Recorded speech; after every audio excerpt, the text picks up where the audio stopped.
Yeah, I'd love to. You know, it's one of the things we do. We go out and we travel around and we do seminars and we try and help people understand about this game of submission. You're a submission expert, you're an awesome wrestler. What was it about Tito Ortiz's game that really just threw you off guard? What happened? Well, that's kind of easy. I think I could say probably about 20 years. Went there and I wanted to help the sport out. I really wanted to boost the numbers because if you guys remember at that time, they were having a very difficult time getting the buy rates and the people to get interested in watching that. So when I came back, it blew up. You know, me and Tito got in there and we got it done. I wish I could have been 20 years younger. It would have been a different outcome. But you know what? It is what it is. All right, Ken. All right, Ken. We have another question here. All right, dog. What's up, Ken? All I gotta know is, I have one question. What do you think Clay Guida has to do to beat Penn? To beat BJ Penn? Yes, sir. I'm not sure he can.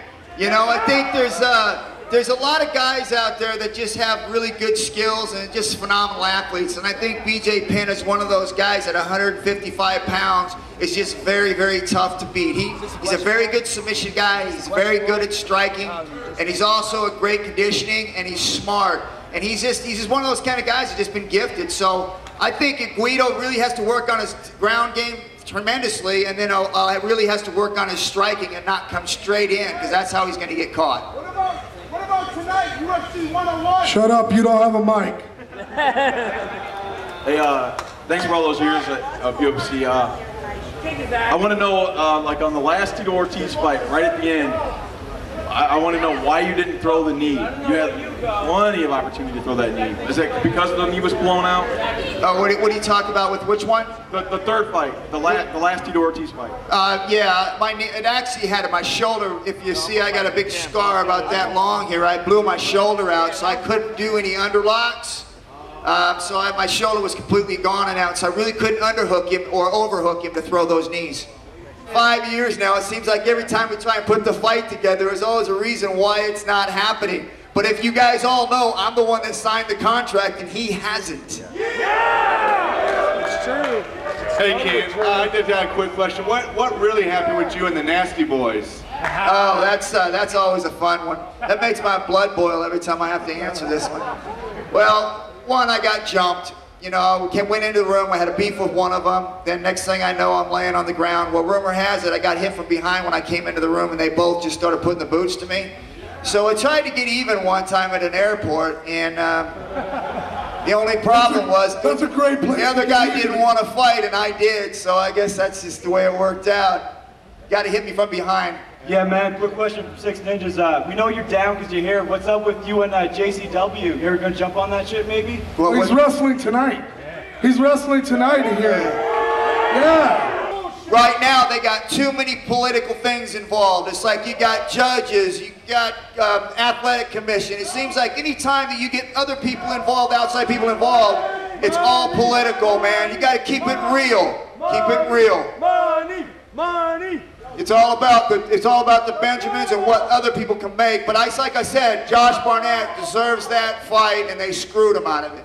Hey, what you think about Brock Lesnar kicking everybody's ass? Well, I think that Brock Lesnar's got a great opportunity, and he's stepping in at a time where there's not that many strong heavyweights in the UFC, and the guys that are in there now are guys that have passed their prime and are not in their prime.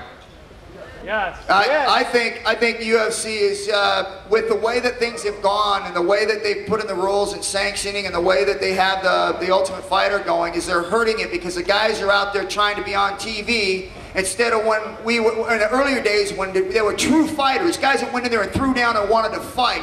Now you got guys that want to be TV stars and not fighters. Yeah.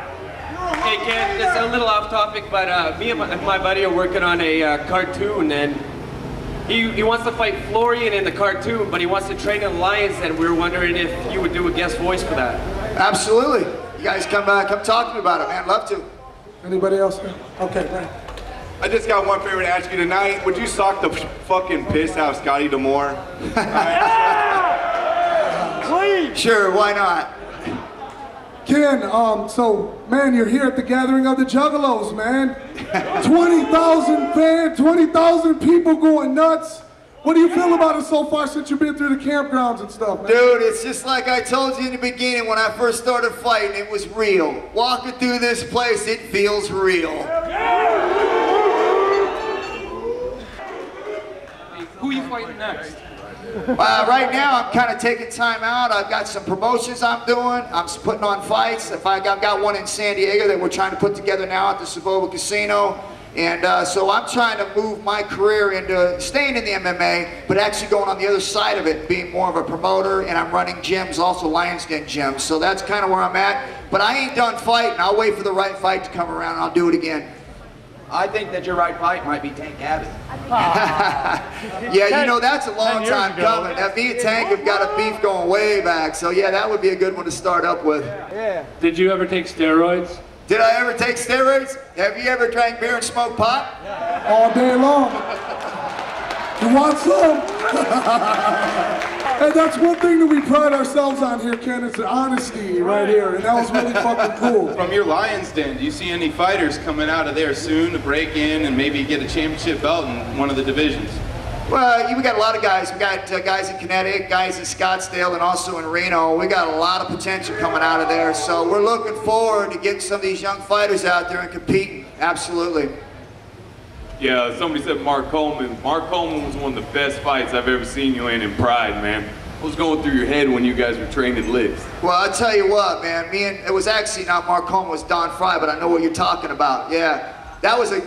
My bad. Yeah, no, I got you though, brother. Pretty close. But yeah, that was a good fight for me. I really respect Don Fry. He took a beating along with giving one too. So he got my respect after that. He fights home. Hey Ken, with UFC exploding these days and a lot of companies want to get into that space, we've seen IFL not succeed. Do you think any promotion or anyone can get in there and kind of get a piece of that UFC pie and a piece of the market? Well, yeah, you know, right at this particular time, if you watch how UFC is going, man, they're the big bully on the block. Anybody that tries to get going, they go up and they tell the fighters that if they go out and fight somewhere else, they're not going to fight on their show, or if they're a former fighter and they go fight somewhere else, they're going to kill their legacy. So right now, they're the big bully on the block and they're pushing everybody around. But eventually, that's not going to happen, because then you're going to get somebody like a Don King or a Vince McMahon who has that power in the pay-per-view industry, and they're going to be able to move forward and do something. But right at this point in time, I don't see anybody making a move. Hey, one follow-up. You talked about bullies. If you're familiar with the EA video game situation where they're doing an MMA game, anyone signed to that is then banned from life for UFC. Do you have any comments on that sort of tactic? Yeah, you know, I think that's just, you know, it's like we always, you know, when we're growing up, and I think everybody knows this, there's always been that bully in the block, and as soon as everybody starts figuring out who that bully is, they all band together and they end up beating that bully up. Eventually, that's what's going to happen to the UFC. They keep pushing people around like that. Eventually, everybody's going to come together and go, you know what, it's enough. Bret the Hitman Hart, I love working with him. The other one was with The Rock. We did some matches for the Intercontinental title, and that was beautiful. And then probably the next one, the one I thought really rolled well with me, was Shawn Michaels, who is just a guy that flies around and does really good work.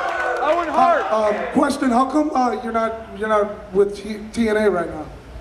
Oh man, right when I was traveling with the WWF or WWE now, it really took a lot of my time on the road, and I started getting away from my kids, and they were growing up without a dad. So I had to make a decision. You know what? Either stay on the road or let my kids grow up without me. So you guys all know I took the right choice. That's right. Yeah. Hey, favorite submission you never actually got to do in a match?